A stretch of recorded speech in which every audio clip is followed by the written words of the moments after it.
ಸಂದೇಶದೊಟ್ಟಿಗೆ ನಿಮ್ಮನ್ನು ಭೇಟಿಯಾಗಲು ನಾನು ಬಹಳ ಸಂತೋಷವುಳ್ಳವರಾಗಿದ್ದೇನೆ. ಈ ದಿವಸ ದೇವರು ನಿಮ್ಮೊಟ್ಟಿಗೆ ಮಾತನಾಡಲಿಕ್ಕೆ ಬಹಳ ಆಸೆ ಉಳ್ಳವರಾಗಿದ್ದಾರೆ. ನಾವು ವಾಕ್ಯವನ್ನು ತಿಳಿಸಿ ನೋಡೋಣ. ಇವತ್ತು ದೇವರು ನಿಮ್ಮ ಬರಗಾಲದಲ್ಲಿ, ನಿಮಗೆ ಸಮಸ್ಯೆ ಬರುವ ಸ್ಥಳದಲ್ಲೇ ದೇವರು ನಿಮ್ಮ ಜೊತೆ ಇದ್ದು ದಿನೇ ದಿನೇ ನಿಮ್ಮನ್ನು ಆಶೀರ್ವಾದ ಮಾಡುವ ದೇವರಾಗಿದ್ದಾರೆ. ನೋಡ್ರಿ, ಆದಿಕಾಂಡ 26ನೇ ಅಧ್ಯಾಯ 1ನೇ ವಚನದಿಂದ ಹಾಗೆ ಕೆಲವೊಂದು ವಚನಗಳನ್ನು ಓದ್ಕೊಂಡು ಹೋಗೋಣ. ಆದಿಕಾಂಡ 26 1ನೇ ವಚನ. ಅಬ್ರಹಾಮನ ಕಾಲದಲ್ಲಿ ಬಂದ ಬರಗಾಲವಲ್ಲದೆ ಇನ್ನೂ ಒಂದು ಬರವು ಕಾನಾನ್ ದೇಶದಲ್ಲಿ ಬಂತು. ಅಂದ್ರೆ ಈಸಾಕನ ಕಾಲದಲ್ಲಿ ಬರ್ತದೆ. ಈಗ ಅಬ್ರಹಾಮನಲ್ಲಿ ಒಂದು ಬರಗಾಲ ಬಂದಿದೆ. ಆ ಬರಗಾಲ ಬಂದ ನಂತರ ಅದೇ ತರ ಬರಗಾಲ ಈಸಾಕನಲ್ಲೂ ಬರ್ತಾ ಇದೆ. ಈಸಾಕನಿರುವಂತ ಒಂದು ಕಾಲದಲ್ಲೂ ಬರ್ತಾ ಇದೆ. ಇವತ್ತು ದೇವರು ಅವನಿಗೆ ಒಂದು ಬರಗಾಲ ಬಂದಾಗ ಅದನ್ನ ಜಯಿಸೋದಿಕ್ಕಾಗಲಿಲ್ಲ ಅವನ ಕೈಲಿ. ಆದ್ರೆ ಅವನ ಯೋಚನೆ ನೋಡ್ರಿ, ಆಗ ಈಸಾಕನು ಫಿಲಿಷ್ಟಿಯರ ಅರಸನಾದ ಅಬಿಮಲೇಕನ ಬಳಿಗೆ ಗೆರಾರಿಗೆ ಹೋದನು. ಅಲ್ಲಿ ಯೆಹೋವನು ಅವನಿಗೆ ದರ್ಶನ ಕೊಟ್ಟು, ನೀನು ಐಗುಪ್ತ ದೇಶಕ್ಕೆ ಇಳಿದು ಹೋಗಬೇಡ, ನಾನು ಹೇಳುವ ದೇಶದಲ್ಲಿ ನೀನು ವಾಸ ಮಾಡಬೇಕು. ನೀನು ಈ ದೇಶದಲ್ಲಿ ಪ್ರವಾಸಿಯಾಗಿರು, ನಾನು ನಿನ್ನ ಬಳಿಯಲ್ಲಿದ್ದು ನಿನ್ನನ್ನು ಅಭಿವೃದ್ಧಿಪಡಿಸುವೆನು, ನಿನಗೂ ನಿನ್ನ ಸಂತತಿಯವರಿಗೂ ಈ ಪ್ರದೇಶಗಳನ್ನೆಲ್ಲ ಕೊಡುವೆನು. ನೋಡ್ರಿ, ದೇವರು ಹೇಳ್ತಾ ಇದ್ದಾರೆ. ಈಗ ಬರಗಾಲ ಬಂತು ಅಂತ ಅಂದ್ಬಿಟ್ಟು ಈಸಾಕ ಏನ್ ಮಾಡ್ತಾ ಇದ್ದಾನೆ, ಒಂದು ಐಗುಪ್ತ ದೇಶಕ್ಕೆ ಇಳಿದು ಹೋಗ್ಬೇಕು ಅಂತ ಪ್ಲಾನ್ ಮಾಡ್ಕೊಂಡಿದ್ದಾನೆ. ಆಗ ದೇವರು ದರ್ಶನ ಕೊಡ್ತಾ ಇದ್ದಾರಲ್ಲ, ದರ್ಶನ ಕೊಟ್ಟು ಏನ್ ಹೇಳ್ತಾ ಇದ್ದಾರೆ, ನೀನು ಐಗುಪ್ತಕ್ಕೆ ಇಳಿದು ಹೋಗ್ಬೇಡ, ನೀನು ಐಗುಪ್ತಕ್ಕೆ ಇಳಿದು ಹೋಗಬೇಡ, ನಾನು ಹೇಳುವಂತ ದೇಶದಲ್ಲಿ ನೀನು ಪ್ರವಾಸಿ ಆಗಿರು, ನಾನು ನಿನ್ನ ಸಂಗಡ ಇದ್ದು ನಾನು ನಿನ್ನನ್ನು ಅಭಿವೃದ್ಧಿಪಡಿಸ್ತೇನೆ, ನಿನಗೂ ನಿನ್ನ ಸಂತತಿಯವರಿಗೂ ನಾನು ಆಶೀರ್ವಾದ ಮಾಡ್ತೀನಿ, ಅದನ್ನ ದೇಶವನ್ನ ನಿನಗೆ ಸ್ವಾಸ್ಥ್ಯವಾಗಿ ಕೊಡ್ತೀನಿ ಎಂಬುದಾಗಿ ದೇವರು ಹೇಳ್ತಾ ಇದ್ದಾರೆ. ಈಗ ಯೋಚನೆ ಮಾಡಿ ನೋಡ್ರಿ, ಈಗ ಬರಗಾಲ ಬಂತು ಅಂದಾಗ ನಮ್ಮ ಜೀವಿತದಲ್ಲಿ ಏನಾಗ್ತದೆ, ಮನುಷ್ಯರನ್ನ ನಾವು ಆತುಕೊಂಡು ನಡೆಯೋದಕ್ಕೆ ಪ್ರಾರಂಭ ಮಾಡ್ತೀವಿ. ಇವ್ರು ಕೊಡ್ತಾರ, ಅವ್ರು ಕೊಡ್ತಾರ, ಇವ್ರು ನಮಗೆ ಸಹಾಯ ಬರ್ತಾರ, ಅವ್ರು ನಮಗೆ ಸಹಾಯವಾಗಿ ಬರ್ತಾರ ಎಂಬುದಾಗಿ ನಾವು ಬಹಳವಾಗಿ ಜನಗಳನ್ನ ಡಿಪೆಂಡ್ ಆಗ್ತೀವಿ, ಜನಗಳನ್ನ ಹುಡುಕ್ತಾ. ಆದ್ರೆ ಇಲ್ಲಿ ಕರ್ತನ್ ಏನ್ ಮಾಡ್ತಾ ಇದ್ದಾನೆ, ಈಸಾಕನ ಮೇಲೆ ಇದ್ದಂತ ಒಂದು ದೈವಿಕವಾದ ಉದ್ದೇಶಕ್ಕಾಗಿ ಕರ್ತನೊಟ್ಟಿಗೆ ಮಾತಾಡ್ತಾ ಇದ್ದಾನೆ. ಪ್ರಿಯ ಸಹೋದರ ಸಹೋದರಿ, ನಿನ್ನ ಜೀವಿತದಲ್ಲೂ ಸಹ ಒಂದು ಬರಗಾಲ ನಿನ್ನ ಲೈಫಲ್ಲಿ ಬಂದಿರ್ಬೋದು. ನೀನು ಮಾಡುತ್ತಿರುವ ಕೆಲಸದ ಜಾಗ, ನೀನು ಮಾಡುತ್ತಿರುವ ಸೇವೆಯ ಸ್ಥಳದಲ್ಲಿ, ನೀನಿರುವಂತ ಭೂಮಿಯಲ್ಲಿ, ನೀನಿರುವಂತ ಮನೆ ಸುತ್ತಮುತ್ತಲಲ್ಲಿ ನಿನಗೊಂದು ಸಮಸ್ಯೆ ಎದುರಾಗಿರ್ಬೋದು, ನಿನಗೆ ಒಂದು ಬರಗಾಲ ಬಂದಿರ್ಬೋದು. ಕರ್ತನು ಏನ್ ಹೇಳ್ತಾನ ಅದನ್ನು ಮಾತ್ರ ಕೇಳ್ರಿ. ಕರ್ತನು ಹೋಗುವಂತನ ಇಲ್ಲ ಇಲ್ಲೇ ಇರುವಂತನ ಅದನ್ನು ಮಾತ್ರ ಕೇಳ್ರಿ. ಕರ್ತನು ಇರು ಅಂದ್ರೆ ಇರ್ರಿ, ಕರ್ತನು ಹೋಗು ಅಂದ್ರೆ ಹೋಗ್ರಿ. ಯಾಕಂದ್ರೆ ಕರ್ತನು ಹೇಳುವಂತ ಒಂದು ಮಾತಿನಲ್ಲಿ ದೊಡ್ಡ ಆಶೀರ್ವಾದ ಅಡಕವಾಗಿರ್ತದೆ. ಈಗ ಯೇಸು ಸ್ವಾಮಿ ನೋಡ್ರಿ, ಸ್ವಾಮಿ ಹುಟ್ಟಿರುವ ಸಂದರ್ಭದಲ್ಲಿ ಯೇಸು ಸ್ವಾಮಿ ಹುಟ್ಟಿದ ಕ್ಷಣದಲ್ಲಿ ದೇವರು ಅಂದ್ರೆ ದೇವದೂತರು ಯೋಸೇಫನ ಕನಸಿನೊಳಗೆ ಮಾತಾಡ್ತಾರೆ, ನೀನ್ ಈಗಲೇ ಬಿಡಲಿಲ್ಲ ಐಗುಪ್ತಕ್ಕೆ ಇಳಿದು ನಿನ್ನ ಹೆಂಡತಿನ ಮಗುನ ಕರ್ಕೊಂಡು ಹೋಗು, ನೀನು ಈಗಲೇ ರಾತ್ರಿ ಓಡೋಗ್ತಾನೆ. ಇವತ್ತು ದೇವರಲ್ಲಿ ಹೇಳ್ತಾ ಇದ್ದಾರೆ, ಇಲ್ಲಿ ಸಮಸ್ಯೆ ಇದೆ ಹೋಗು ಅಂತ. ಇಲ್ಲಿ ದೇವರು ಹೇಳ್ತಾ ಇದ್ದಾರೆ, ಬರಗಾಲ ಬಂದಿದೆ, ಇಲ್ಲಿ ಹೋಗ್ಬೇಡ, ನಾನು ಹೇಳುವಂತ ದೇಶದಲ್ಲಿ ನೀನು ಪ್ರವಾಸಿ ಆಗಿರು, ನಿನ್ನನ್ನು ನಾನು ನಿನ್ನ ಜೊತೆಯಲ್ಲಿದ್ದು ಅಭಿವೃದ್ಧಿ ಪಡಿಸ್ತೀನಿ ಎಂಬುದಾಗಿ ದೇವರು ಹೇಳ್ತಾ ಇದ್ದಾರೆ.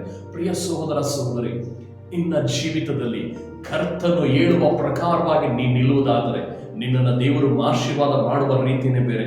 ನೋಡ್ರಿ, ಅದಾದ್ಮೇಲೆ ಆದಿಕಾಂಡ 26ನೇ ಅಧ್ಯಾಯದಲ್ಲಿ 12ನೇ ವಚನವನ್ನು ತಿರುಗಿಸಿ ನೋಡ್ರಿ, ಇಲ್ಲಿ ವಾಕ್ಯ ಹೇಳುತ್ತದೆ, ಈಸಾಕನು ಆ ದೇಶದಲ್ಲಿ ಬೀಜವನ್ನು ಬಿತ್ತಿ ಅದೇ ವರ್ಷದಲ್ಲಿ 100ರಷ್ಟು ಬೆಳೆಯನ್ನು ಹೊಂದಿದನು, ಯೆಹೋವನು ಅವನನ್ನು ಅಭಿವೃದ್ಧಿಪಡಿಸಿದನು. ದೇವ್ರ ಮಾತು ಉಳಿಸ್ಕೊಂತ ಇದ್ದಾರ.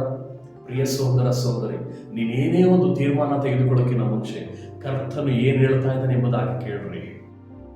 ಇವತ್ತು ಈಸಾಕ ಬರಬಂತು ಎಂಬುದಾಗಿ ಹೋಗಿದ್ದಿದ್ರೆ ಈ ಆಶೀರ್ವಾದ ಅವನ ಕೈಯಲ್ಲಿ ಹೊಂದೋದಕ್ಕೆ ಆಗ್ತಾ ಇರಲಿಲ್ಲ.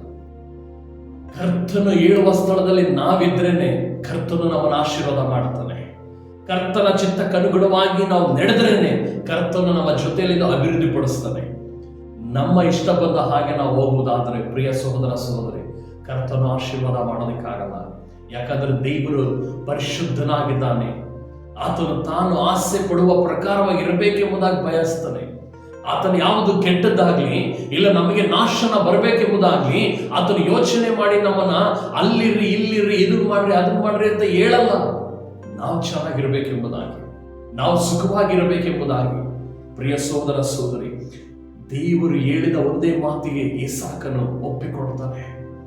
ಆತನ ದೇವರು ಎಲ್ಲಿ ಹೇಳ್ತಾರೋ ಅಲ್ಲೇ ಇರೋದಕ್ಕೆ ಆತನ ಪ್ರಯಾಸ ಪಡ್ತಾನೆ. ದೇವ್ರ ವಾಕ್ಯ ಹೇಳ್ತಾ ಇದೆ, ದೇವರ ಮಾತನ್ನ ಕೇಳಿ ಅದೇ ವರ್ಷದಲ್ಲಿ ಬೀಜವನ್ನು ಬಿತ್ತಿದಾಗ ಅವನು 100ರಷ್ಟು ಪ್ರತಿಫಲವನ್ನು ಅನುಭವಿಸ್ತಾನೆ. ದೇವ್ರ ವಾಕ್ಯ ಹೇಳ್ತದೆ, ಯೆಹೋವನು ಅವನನ್ನು ಅಭಿವೃದ್ಧಿಪಡಿಸಿದನು. ಇವತ್ತು ನಿನ್ನನ್ನ ದೇವರು ಅಭಿವೃದ್ಧಿ ಪಡಿಸೋದಾದ್ರೆ ಮಾತ್ರನೇ.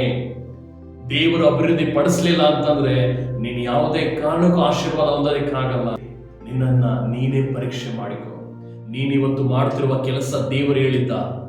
ಇವತ್ತು ನೀನಿರುವಂತ ಸ್ಥಳ ದೇವರು ಹೇಳಿದ್ದ? ಇವತ್ತು ನೀನು ತೆಗೆದುಕೊಳ್ಳುತ್ತಿರುವಂತ ಯಾವುದೇ ಒಂದು ಜಮೀನು, ವಸ್ತು, ಮನೆ, ಏನೇ ಕಾರು, ಬಂಗಲೆಗಳು, ಏನೇ ಆಗಿರ್ಬೋದು, ಏನೇ ವಾಹನ ಆಗಿರ್ಬೋದು, ಏನೇ ವಸ್ತು ಆಗಿರ್ಬೋದು, ದೇವರು ಹೇಳಿದ್ದ? ದೇವರು ಹೇಳ್ದಲೇ ನಮಗೆ ಮನೆಗೆ ನಮ್ಮ ಜೀವಿತದಲ್ಲಿ ಏನೇ ಬಂದ್ರು ಅದು ನಮ್ಮ ಲೈಫಲ್ಲಿ ದೊಡ್ಡ ಬರಗಾಲವನ್ನು ತರ್ತದೆ, ದೊಡ್ಡ ಸಮಸ್ಯೆನ ತರ್ತದೆ. ನೀವಿದಕ್ಕೆ ದೃಷ್ಟಾಂತವಾಗಿ ಯೋನನ ಜೀವಿತವನ್ನು ನೋಡ್ರಿ. ಯೋನನಿಗೆ ದೇವರು ಹೇಳಿದೆ ಒಂದು ಸ್ಥಳ, ಆದ್ರೆ ಅವನು ಹೋಗಿದ್ದೆ ಒಂದು ಸ್ಥಳ. ಅವನ ಜೀವಿತವನ್ನು ನೆನಪಿಗೆ ತಂದುಕೊಡ್ರಿ. ಅವನಿಗೆ ಉಂಟಾದಂತ ಬಾಧೆಯನ್ನ ನೋಡ್ರಿ. ಮೀನಿನ ಹೊಟ್ಟೆಯಲ್ಲಿ ಇರ್ತಾನೆ. ಮೀನಿನ ಹೊಟ್ಟೆ ಒಳಗಡೆ ಅಂದ್ರೆ ಅವನಿಗೆ ಎಸಿ ಗಿಸಿ ಏನಿರಲ್ಲ. ಅವನಿಗೆ ಆಕ್ಸಿಜನ್ ಒಳಗಡೆ ಮೀನಿನ ಹೊಟ್ಟೆ ಒಳಗೆ ಇಟ್ಟಿರಲ್ಲ. ಅವನು ಮೀನಿನ ಹೊಟ್ಟೆ ಒಳಗೆ ಹೋದ ಕ್ಷಣವೇ ಅವನು ಡೆತ್ ಆಗ್ತಾನೆ.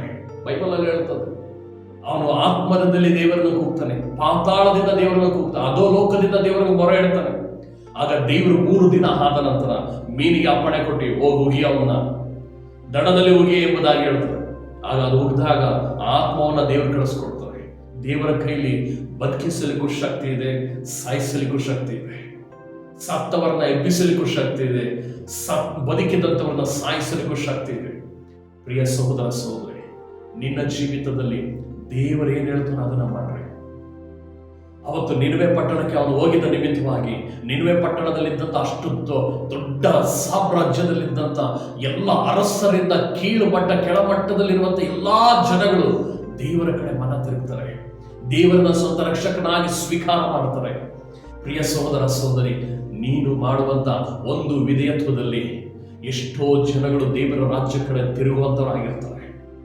ಇವತ್ತು ಇಸಾಕನು ದೇವರ ಮಾತನ್ನ ಕೇಳಿದ ನಿಮಿತ್ತ ಅದೇ ವರ್ಷದಲ್ಲಿ ದೇವರು ಹೇಳಿದ ಸ್ಥಳದಲ್ಲೇ ಆ ಭೂಮಿಯಲ್ಲೇ ಅವನು ಬಿತ್ತನೆ ಮಾಡ್ತಾನೆ. ಅವನು ಬಿತ್ತನೆ ಮಾಡಿದಕ್ಕೆ ಪ್ರತಿಯಾಗಿ ದೇವರು 100ರಷ್ಟು ದೇವರು ಬಿಡುಗಡೆ ಮಾಡ್ತಾರೆ. ನೀನ್ ದೇವರ ಮಾತನ್ನ ಕೇಳಿ ನೀನು ನಡೆಯುವಾಗ ನಿನ್ನ ಜೀವಿತದಲ್ಲಿ ಕರ್ತನ ಹೇಳ್ತಾ ಇದ್ದಾನೆ, ನಿನ್ನ ಭವಿಷ್ಯತ್ತನ್ನ ದೇವರು ಅಭಿವೃದ್ಧಿ ಪಡಿಸ್ತಾನೆ. ನೋಡ್ರಿ, ಅದಾದ್ಮೇಲೆ ನೆಕ್ಸ್ಟ್ ವಚನ ನೋಡ್ರಿ, ಯಾವ ರೀತಿ ಎಷ್ಟು ಸುಂದರವಾಗಿ ದೇವರು ಹೇಳ್ತಾರೆ.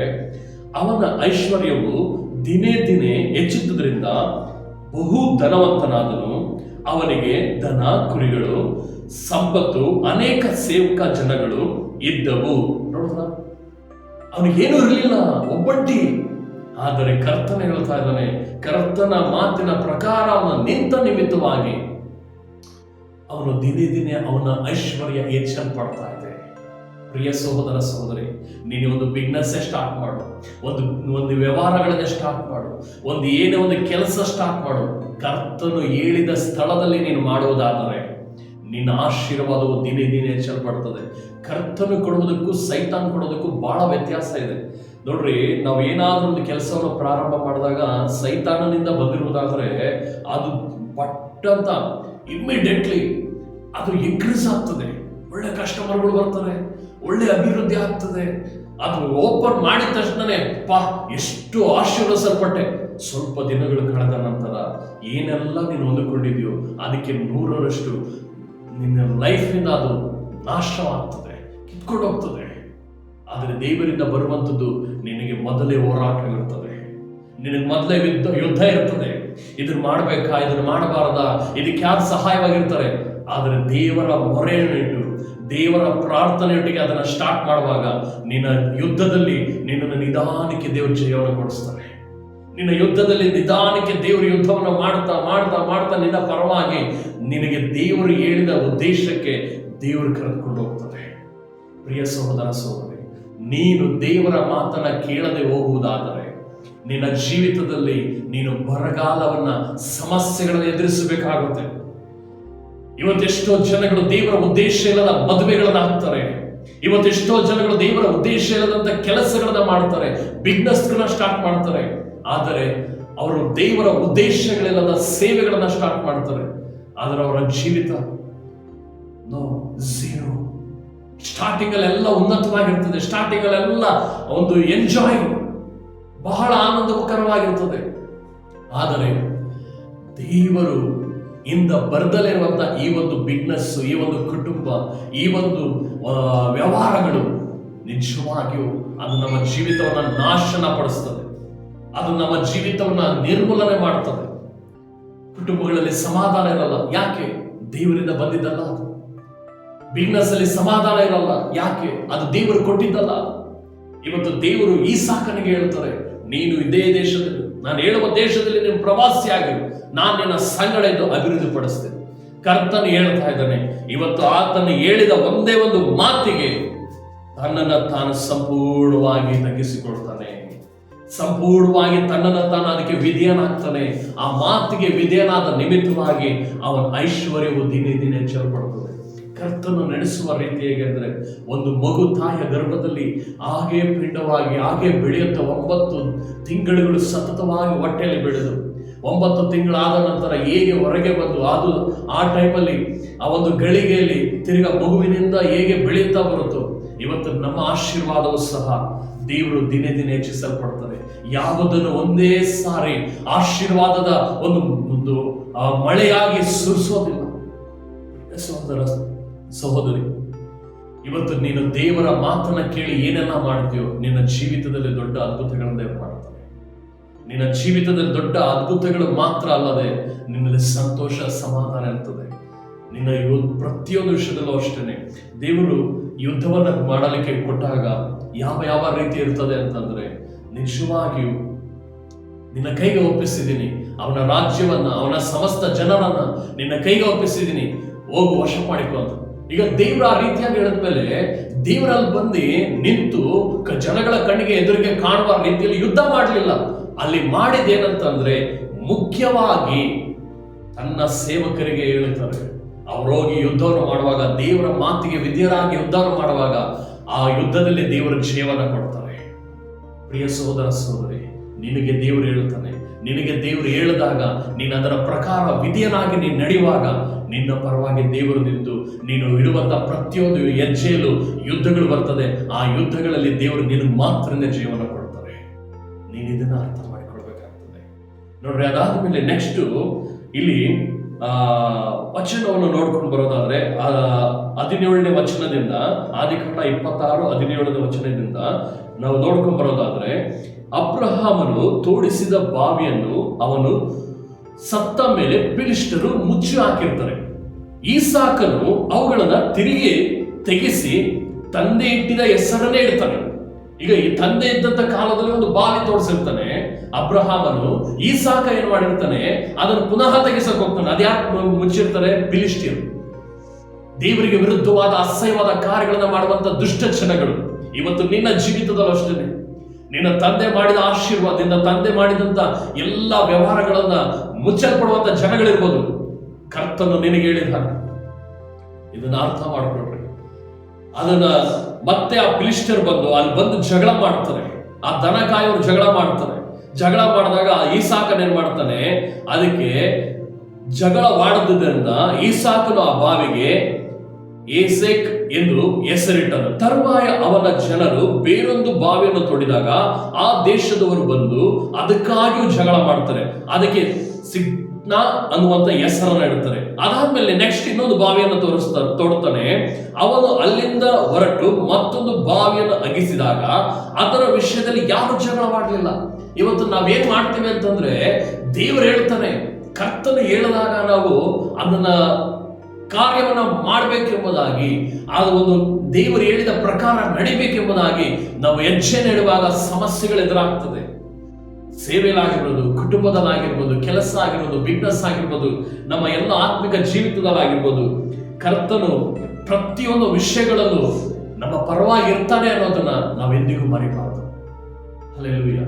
ಇವತ್ತು ನಮ್ಮ ಜೀವಿತದಲ್ಲಿ, ನಮ್ಮ ಭವಿಷ್ಯದಲ್ಲಿ ಕರ್ತನು ಏನ್ ಹೇಳ್ತಾ ಇದ್ದಾನೆ ಅದು ಬಹಳ ಇಂಪಾರ್ಟೆಂಟ್. ಕರ್ತನು ಏನ್ ಹೇಳ್ತಾ ಇದ್ದಾನೆ ಅದು ನಮಗೆ ಬಹಳ ಬಹಳ ಇಂಪಾರ್ಟೆಂಟ್. ಇವತ್ತು ಆತನು 2 ಸಾರಿ ಜಗಳ ಮಾಡಿದಾಗಲೂ ಸಹ ಆತನು ತಲೆ ಕೆಡಿಸ್ಕೊಂಡಿಲ್ಲ. ನನ್ನ ದೇವರು ನನ್ನ ಜೊತೆ ಇದ್ದಾನೆ. ದೇವರು ಇಲ್ಲಿ ಹೇಳಿದಾರಲ್ಲ ನೋಡ್ರಿ, ಇಲ್ಲಿ ವಾಕ್ಯ ಹೇಳ್ತದೆ, ಈಸಾಕನ ಜೊತೆಯಲ್ಲಿ ದೇವರಿದ್ರು, ಯೆಹೋವನು ಅವನನ್ನು ಅಭಿವೃದ್ಧಿಪಡಿಸಿದ್ರು, ಜೊತೆಯಲ್ಲಿದ್ದೇ ಅಭಿವೃದ್ಧಿಪಡಿಸಿದ್ರು. ಇಲ್ಲಿ ಬಾವಿಯನ್ನು ತೊಡಬೇಕಾದಾಗ ದೇವ್ರು ಯಾಕೆ ಅಲ್ಲಿ ಸಮಾಧಾನ ಪಡಿಸಲಿಲ್ಲ? ಜಗಳ ಮಾಡುವಾಗಲೂ ಯಾಕೆ ಮೌನವಾಗಿದ್ರು? ದೇವರ ಚಿತ್ತ ಇಲ್ಲ. ನಿನ್ನ ಒಂದು ಗಾದೆ ಇದೆ, ತಂದೆ ಹಾಕಿದಂತ ಹಾಲು ಮರದಕ್ಕೆ ತನ್ನ ಮಕ್ಕಳು ಸಹ ಅದಕ್ಕೆ ನೇಣಾಕ ಸಾಯ್ಬೇಕು ಅನ್ನುವಂತ ಆಗಿನ ಕಾಲದ ಒಂದು ಜನಗಳು ಹೇಳ್ತಾರೆ. ದೇವರ ನಂಬಿದಂತ ನಾವು ತಂದೆ ಮಾಡಿದ ಶಾಪದಲ್ಲಿ ಬದುಕೋದಕ್ಕಾಗಲ್ಲ, ನಮಗೆ ಅಂತಾನೆ ಪ್ರತ್ಯೇಕವಾದ ಆಶೀರ್ವಾದವನ್ನು ದೇವರು ಬಿಡುಗಡೆ ಮಾಡ್ತಾನೆ. ಅದನ್ನೇ ನಾವು ಅನುಭವಿಸಬೇಕು. ಇವತ್ತು ಈ ಸ್ಥಳದಲ್ಲಿ ಈಸಾಕನ್ನು ತೋಡಿದ್ದು ಹೊಸ ಬಾವಿ. ನಿನ್ನ ಲೈಫಲ್ಲೂ ಅಷ್ಟೇನೆ ದೇವರೊಂದು ಉದ್ದೇಶವನ್ನು ಇಡುವುದಾದ್ರೆ ಅದು ಯಾರು ಊಹೆ ಮಾಡದಂತ ಆಶೀರ್ವಾದವನ್ನು ನಿನ್ನ ಲೈಫಲ್ಲಿ ಬಿಡುಗಡೆ ಮಾಡ್ತಾನೆ. ನಿನಗೆ ಅಂತಾನೆ ಒಂದು ಭೂಮಿ ಇರ್ತದೆ, ನಿನಗೆ ಅಂತಾನೆ ಒಂದು ಮನೆ ಇರ್ತದೆ, ನಿನಗೆ ಅಂತಾನೆ ಒಂದು ಸೇವೆ ಇರ್ತದೆ, ನಿನಗೆ ಅಂತಾನೆ ಒಂದು ಬಿಸ್ನೆಸ್ ಇರ್ತದೆ. ಇದೇ ದೇವರು ನಿನ್ನ ಮೇಲಿಟ್ಟಂತ ಉದ್ದೇಶಗಳು. ಇವತ್ತು ಅಲ್ಲಿ ನೋಡ್ರಿ, ವಾಕ್ಯ ಹೇಳುತ್ತದೆ 22ನೇ ವಚನದಲ್ಲಿ, ಅವನು ಅಲ್ಲಿಂದ ಹೊರಟು ಮತ್ತೊಂದು ಬಾವಿಯನ್ನು ಅಗಿಸಿದಾಗ ಅದರ ವಿಷಯದಲ್ಲಿ ಯಾರು ಜಗಳವಾಡದೆ ಹೋದುದರಿಂದ ಅವನು ಈಗ ಯೆಹೋವನು ನಮಗೋಸ್ಕರ ಸ್ಥಳ ಮಾಡಿದ್ದರಿಂದ ಅಭಿವೃದ್ಧಿ ಆಗುವೆವು ಎಂದು ಹೇಳಿ ಅದಕ್ಕೆ ರೆಹೋಬೋತ್ ಎಂಬುದಾಗಿ ಹೆಸರಿಡ್ತಾನೆ. ಅಂದ್ರೆ ವಿಶಾಲ ಸ್ಥಳ, ಸಮಾಧಾನ ಸ್ಥಳ.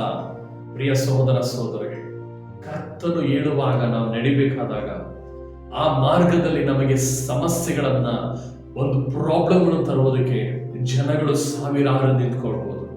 ಅದನ್ನು ಜಯಿಸಿ ಕರ್ತನ ಮೇಲೆ ನಂಬಿಕೆ ಇಟ್ಟು ಈಸಾಕನ ರೀತಿಯಲ್ಲಿ 2 ಬಾವಿ ತೊಡೋದಂದ್ರೆ ಏನ್ ಸುಲಭದ ಮಾತ? ಒಂದಡಿ ಮಣ್ಣು ಅಗದು ಬಿಟ್ಟು ಬಾವಿ ನೀರು ಸಿಗುತ್ತೆ ಅನ್ಕೊಂಡಿದ್ದೀರಾ? ಎಷ್ಟು ಆಳವಾಗಿ ತೋಡ್ಬೇಕು.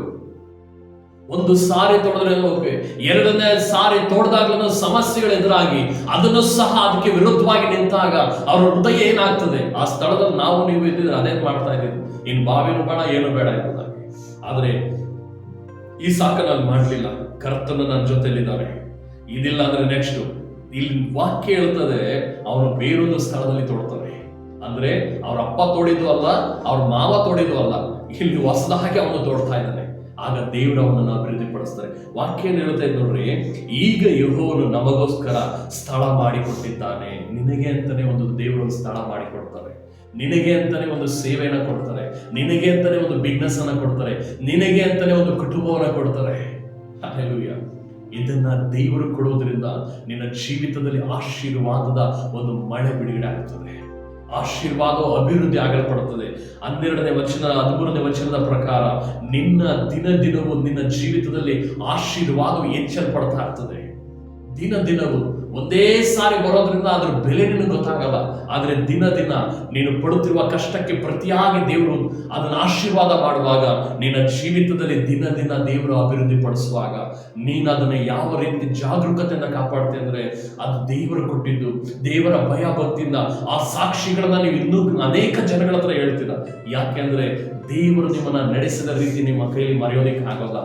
ಸಮಸ್ಯೆಗಳು ಬಂತು, ಆದ್ರೆ ದೇವರು ಈ ರೀತಿಯಾಗಿ ಬಚಾವ್ ಮಾಡೋದು. ಸಮಸ್ಯೆಗಳು ಬಂತು, ದೇವರು ನಮ್ಮನ್ನ ಕಾಪಾಡೋದು.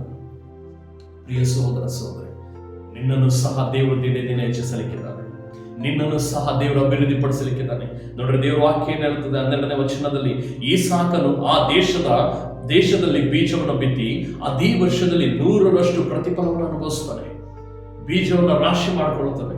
ಸುಗ್ಗಿ ಕಾಲದಲ್ಲಿ ಅವ್ರು ಎಷ್ಟು ಮಳೆಗಾಲ ಇದ್ರು ಇಲ್ಲ ಅಂದ್ರೂ, ಬಟ್ ಆದ್ರೆ ದೇವರು ಹೇಳಿದ ಮಾತಿಗೆ ಅವನು ಬಿತ್ತಿದ ಬೀಜಕ್ಕೆ 100ರಷ್ಟು ಆತನು ಕೊಯ್ದಲ್ಪಡ್ತಾನೆ, ಆಶೀರ್ವದಿಸಲ್ಪಡ್ತಾನೆ.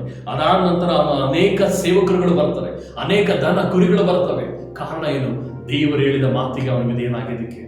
ನಿನ್ನ ಜೀವಿತದಲ್ಲೂ ಅಷ್ಟೇ, ನೀನು ದೇವರು ಏನ್ ಹೇಳ್ತಾರೋ ಅದು ಮಾಡುವುದಾದ್ರೆ ನಿನ್ನ ಲೈಫಲ್ಲಿ ನೀನು ಯಾವುದನ್ನ ಮಾಡಲಿಕ್ಕೆ ಹೋಗ್ತೀಯೋ, ದೇವ್ರು ಹೇಳ್ತಾರ ದೇವ್ರು ಹೇಳ್ತಿಲ್ವಾ ಅದನ್ನು ಮಾತ್ರ ನೋಡ್ರಿ. ನಿನ್ನ ದೇವರು ದಿನೇ ಹೆಚ್ಚಿಸುವಂತ ದೇವರಾಗಿದ್ದಾನೆ. ಈ ವಾಕ್ಯಕ್ಕೆ ನಿಮ್ಮನ್ನು ನೀವು ಒಪ್ಪಿಸಿಕೊಡ್ರಿ. ಎಲ್ಲಾನ ದಾರಿ ತಪ್ಪುತ್ತಿರುವುದಾದರೆ, ಎಲ್ಲಾನ ನೀವು ದೇವರ ಇಷ್ಟ ಇಲ್ಲದ ಕಾರ್ಯಗಳನ್ನು ಮಾಡ್ತಿರುವುದಾದರೆ, ನೀನು ಮಾಡುತ್ತಿರುವಂಥದ್ದು ಕೆಲಸದಲ್ಲಿ ಸಮಾಧಾನ ಇಲ್ವಾ? ನಿನ್ನ ಕುಟುಂಬದಲ್ಲಿ ಸಮಾಧಾನ ಇಲ್ವಾ? ನೀನಿರುವಂತಹ ಸ್ಥಳದಲ್ಲಿ ಸಮಾಧಾನ ಇಲ್ವಾ? ನೀನಿರುವಂತಹ ಮನೆಯಲ್ಲಿ ಸಮಾಧಾನ ಇಲ್ವಾ? ಇವತ್ತು ದೇವರಿಗೆ ಒಪ್ಪಿಸಿಕೊಡ್ರಿ. ದೇವರೇ, ನಾನು ಎಲ್ಲಿ ನಿನ್ನ ವಿರುದ್ಧವಾಗಿ ಅವಿದ್ಯನಾಗಿ ನಡೀತಾ ಇದ್ದೀನಿ, ಅವಿದ್ಯಳಾಗಿ ನಡೀತಾ ಇದ್ದೀನಿ, ನನ್ನನ್ನು ಕ್ಷಮಿಸು, ನನ್ನನ್ನು ಕ್ಷಮಿಸು ದೇವರೇ, ನನ್ನನ್ನು ಬದಲಾಯಿಸು. ನಾನು ಅಂತ ತಪ್ಪುಗಳನ್ನ ಮಾಡಿದಕ್ಕಾಗಿ ನನ್ನನ್ನು ಕ್ಷಮಿಸು ಎಂಬುದಾಗಿ ನಿನ್ನನ್ನು ನೀನು ದೇವರ ಪಾದದಲ್ಲಿ ಒಪ್ಪಿಸಿಕೊಡು. ಕರ್ತನು ನಿನ್ನನ್ನು ಬಿಡುಗಡೆ ಮಾಡ್ತಾನೆ. ಇನ್ನು ಮುಂದೆ ಈ ಕ್ಷಣ ಮೊದಲುಗಳು ನಿನ್ನನ್ನು ದೇವರು ದಿನೇ ದಿನೇ ಹೆಚ್ಚಿಸಲಿಕ್ಕಿದ್ದಾರೆ. ಏನೇ ಮಾಡಬೇಕಂದ್ರೂ ದೇವರನ್ನ ಕೇಳಿ ಮಾಡಬಾರದು. ನಿನ್ನ ದೇವರು ನಿನ್ನನ್ನು ಅಭಿವೃದ್ಧಿಪಡಿಸಲಿಕ್ಕಿದ್ದಾರೆ. ಕರ್ತನ ಸಮ್ಮುಖದಲ್ಲಿ ತಲೆಗಳನ್ನ ಬಾಗಿ ನಾವು ಪ್ರಾರ್ಥನೆ ಮಾಡೋಣ. ಪರಲೋಕದಲ್ಲಿರುವ ನಮ್ಮ ತಂದೆಯಾದ ದೇವರೇ, ನಿನ್ನ ಪ್ರೀತಿಯುಳ್ಳ ಹಸ್ತಗಳಿಗಾಗಿ ಸ್ತೋತ್ರ, ನಿನ್ನ ಪ್ರೀತಿಯುಳ್ಳ ಕರಗಾಗಿ ಸ್ತೋತ್ರ ಸ್ವಾಮಿ. ದೇವರೇ, ಈ ಸಾಕನು ಹೇಗೆ ನಿನ್ನ ಮಾತಿಗೆ ವಿಧಿಯನಾಗಿ ಬರಗಾಲ ಸಮಸ್ಯೆಗಳು ಎದುರಾದರು ಸ್ವಾಮಿ. ದೇವರೇ, ಆತನು ನಿನ್ನ ಮಾತಿಗೆ ವಿಧಿಯನಾಗಿ ದೇವರೇ ನೀನು ಹೇಳಿದ ಸ್ಥಳದಲ್ಲಿ ಆತನು ರಾಜ್ಯ ದೇವರೇ ಎದ್ದುಕೊಂಡು ಅಲ್ಲಿ ಬೀಜವನ್ನು ಬಿತ್ತಿ ದೇವರೇ ನೀನು ಆತನನ್ನ 100ರಷ್ಟು ಅಭಿವೃದ್ಧಿ ಪಡಿಸ್ತಲ್ಲ, ಆತನನ್ನ ದಿನ ದಿನ ಹೆಚ್ಚಿಸ್ತಲ್ಲ ಸ್ವಾಮಿ. ಇವತ್ತು ನಮ್ಮನ್ನು ಸಹ ದಿನ ದಿನ ಹೆಚ್ಚಿಸು ಸ್ವಾಮಿ. ನಿನ್ನ ಮಾತು ಏನೆಂಬುದಾಗಿ, ಇದು ನೀನೇ ಮಾತಾಡ್ತಾ ಇದೆಯಾ ಎಂಬುದಾಗಿ ನಾವು ಅರ್ಥ ಮಾಡಿಕೊಳ್ಳುವಂತೆ ನಮ್ಮ ಕಿವಿಗಳನ್ನು ತೆರೆಯಿರಿ ರಾಜನೇ, ನಮ್ಮ ಕಣ್ಣುಗಳನ್ನು ತೆರೆಯಿರಿ ಸ್ವಾಮಿ. ನಮ್ಮ ಪ್ರಾಣ ಆತ್ಮ ಶರೀರವನ್ನು ನಿಮ್ಮ ಆಸ್ತಿಗಳಿಗೆ ಒಪ್ಪಿಸಿಕೊಡ್ತಾ ಇದೆ ದೇವರೇ. ಅವನು ಬಾವಿಯನ್ನು ತೋಡಿಸಿದಾಗ ದೇವರೇ 2 ಸ್ಥಳಗಳನ್ನು ಸ್ವಾಮಿ ಆತನ ವಿರುದ್ಧವಾಗಿ ನಿಂತರು. ಆದರೆ ಕರ್ತನೆ 3ನೇ ಸ್ಥಳವನ್ನು ಆತನಿಗೆ ವಿಶಾಲವಾಗಿ ನಿಂತುಕೊಂಡೆ. ಇವತ್ತು ನಮಗೂ ಸಹ ನಮಗೆ ಅಂತಾನೆ ಇಟ್ಟಿರುವಂತಹ ಆಶೀರ್ವಾದಗಳನ್ನ, ನಮಗೆ ಅಂತಾನೆ ಇಟ್ಟಿರುವಂತಹ ವಿಶಾಲ ಸ್ಥಳವನ್ನ, ನಮಗೆ ಅಂತಾನೆ ಇಟ್ಟಿರುವಂತಹ ರಾಜ್ಯ ದೇವರೇ, ಒಂದು ಮನೆಯನ್ನ, ಒಂದು ಕುಟುಂಬವನ್ನ ನಮಗೆ ದಯಪಾಲಿಸು ಸ್ವಾಮಿ. ನಿನ್ನ ನಾಮ ಮಾತ್ರ ಮಹಿಮೆಗೆ ಬರಲಿ ರಾಜ, ನಿನ್ನ ನಾಮ ಮಾತ್ರ ಮಹಿಮೆ ಬರಲಿ. ಯಾರೆಲ್ಲ ತಲೆಗಳನ್ನ ಬಾಗಿ ದೇವರೇ ತಮ್ಮನ್ನು ತಾವು ಒಪ್ಪಿಸಿಕೊಡ್ತಾ ಇದ್ದರು, ಅವ್ರಿಗಿರುವಂತಹ ಕೊರತೆಗಳನ್ನ, ಅವ್ರಿಗಿರುವಂತಹ ಸಮಸ್ಯೆಗಳನ್ನ, ಅವ್ರಿಗಿರುವಂತಹ ಎಲ್ಲಾ ವೇದನೆ ಕಣ್ಣೀರುಗಳನ್ನ ರಾಜ ನೀನು ತೊಳೆದು ಬಿಡು ಸ್ವಾಮಿ. ಅವರನ್ನು ಆಶೀರ್ವದಿಸು, ಅವರನ್ನು ಅಭಿವೃದ್ಧಿಪಡಿಸು. ನೀನೇ ಅವರ ಜೊತೆಯಲ್ಲಿದ್ದು ಅಭಿವೃದ್ಧಿಪಡಿಸು ಸ್ವಾಮಿ. ಯೇಸುವಿನ ನಾಮದಲ್ಲಿ ಅವರ ಮೇಲೆ ನಿನಗೆ ವಿರುದ್ಧವಾಗಿ ನಡೆದ ನಿಮಿತ್ತವಾಗಿ ದೇವರೇ, ಅವರ ಮೇಲಿರುವಂತಹ ಎಲ್ಲಾ ಶಾಪಗಳು ನಿನ್ನ ರಕ್ತದಿಂದ ತೊಳೆಯಲ್ಪಡಲಿ ರಾಜ. ನಿನ್ನ ಮಾತುಗಳನ್ನ, ನಿನ್ನ ಶಬ್ದವನ್ನ ಕೇಳಿ ನಡೆಯುವಂತೆ ಅವರ ಆತ್ಮಿಕ ಕಿವಿಗಳು ತೆರೆಯಲ್ಪಡಲಿ ಸ್ವಾಮಿ. ಅವರ ಆತ್ಮಿಕ ಕಣ್ಣುಗಳು ತೆರೆಯಲ್ಪಡಲಿ. ಅವರ ಹೃದಯವು ನಿನ್ನನ್ನು ಕಂಡುಕೊಳ್ಳಲಿ ಯೇಸುವಿನ ನಾಮದಲ್ಲಿ. ನೀ ಕೃಪೆ ಮಾಡಿ ನಡೆಸಿಕೊಡು ರಾಜ. ದೇವರೇ, ಒಬ್ಬೊಬ್ಬರನ್ನು ಹೆಸರಿಸಲಾಗಿ ನಾನು ಆಶೀರ್ವದಿಸ್ತಾ ಇದ್ದೇನೆ ದೇವರೇ. ಈ ವಾಕ್ಯವು ಅವರ ಜೀವಿತವನ್ನ ಆಶೀರ್ವಾದದ ಮಾರ್ಗದ ಕಡೆ ನಡೆಸಿದ್ದಕ್ಕಾಗಿ ಸ್ತೋತ್ರ. ಯೇಸು ಕ್ರಿಸ್ತನ ನಾಮದಲ್ಲಿ ಪ್ರಾರ್ಥಿಸಿ ಬೇಡಿಕೊಳ್ಳುತ್ತೇನೆ ನನ್ನ ಜೀವನ ಪಿತ ದೇವನೇ, ಆಮೇನ್ ಆಮೇನ್ ಆಮೇನ್. ಕರ್ತನ ಬಗ್ಗೆ ಸ್ತೋತ್ರವಾಗಲಿ. ದೇವರು ನಿಮ್ಮನ್ನು ಆಶೀರ್ವಾದ ಮಾಡಿ ಕಾಪಾಡಲಿ. ಈ ವಾಕ್ಯವನ್ನ ಪದೇ ಪದೇ ನೀವು ಕೇಳಿ ಇಲ್ಲ ಓದಿ ಅದನ್ನ ಅರ್ಥ ಮಾಡಿಕೊಡ್ರಿ. ಕರ್ತನು ಹೇಳಿದ ಮಾತಿಗೆ ವಿಧೇಯರಾಗಿ ನಡೆಯುವಾಗ ಅದರಲ್ಲಿ ಬಹಳ ಅರ್ಥ ಇರ್ತದೆ. ಮತ್ತೊಂದು ವಾಕ್ಯದೊಟ್ಟಿಗೆ ನಿಮ್ಮನ್ನು ಸಂಧಿಸುವವರೆಗೂ ಕರ್ತನು ನಿಮ್ಮನ್ನು ಆಶೀರ್ವಾದ ಮಾಡಿ ಕಾಪಾಡಲಿ. ಆಮೇನ್.